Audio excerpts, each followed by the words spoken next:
AI is playing a greater role. I'm sure It's here you've to seen the stay. advancements with Runway, with some of the other generative AI, as well as what's happening now, the conversation around your content that's out Mm, there on TikTok or wherever it lives, it's and it terrifying. being used to train the AI and not getting paid for it. There's a lot of hubbub with Yeah. Perplexity, for example, scraping Reddit because they're training their algorithm and using that essentially. What are your thoughts on where we're going with that as a creator, as somebody that's just putting out content that is being trained for, but you're not getting anything for it? There's so many levels to this. It's where people's images are being used to promote products that they're not behind. And there's creators that have been coming onto the platforms talking about that. And that's really devastating because that's even more violating, I think, than it is just scary. You don't Hmm. know where your face is being used to promote something. That's insane. Obviously, AI is not going away. And I know that there's benefits to it. We're individuals with souls. I don't believe that AI is going to have a soul,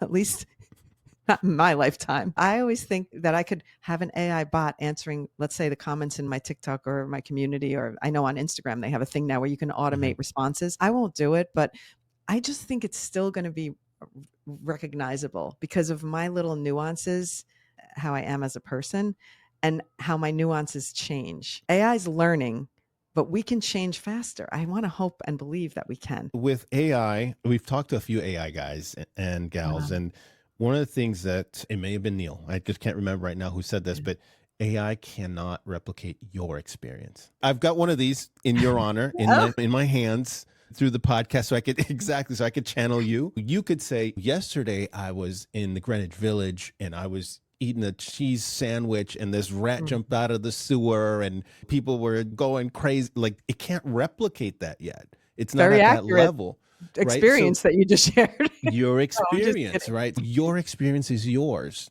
It can try to nibble at those edges, but it can't replicate your experience and what you know to be true. Okay, I love that you said that because I'm not great with articulating things when it's my experience almost above my level of intellect because I'm not that smart in that area. So that's not my expertise.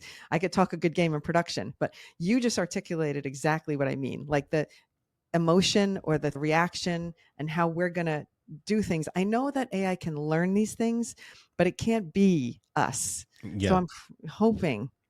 I'm just hoping that we can figure out a way to use it as a world that's more productive and not destructive. I'm sure you've used ChatGPT and you try to write, and it's just like, why can't this just, it's got like 60%. It's missing that other 40 that, Yeah. like, I don't quite talk like that, or No. that's not really worded the right way. So It's still a funny. little clumsy. It sounds like somebody that's trying to write a paper and learning on how to do this thing that you're trying to get it to do, and it's putting it out there instead of in your voice. I was at the beach and all of a sudden the sand Right. hit me in the eye, and there was this guy behind me. You know what? He was from Coney Island, and you know what? Coney Island has some of the best hot dogs where they do the hot dog contest. You know, can't Right. quite put Can't all of quite do those that. So feelings here, yet. okay, so here's my thinking on that because I don't use ChatGPT to write things. I will Hmm. sometimes say if I need an outline, I'll go to ChatGPT for that, and then I get the outline and then I write it.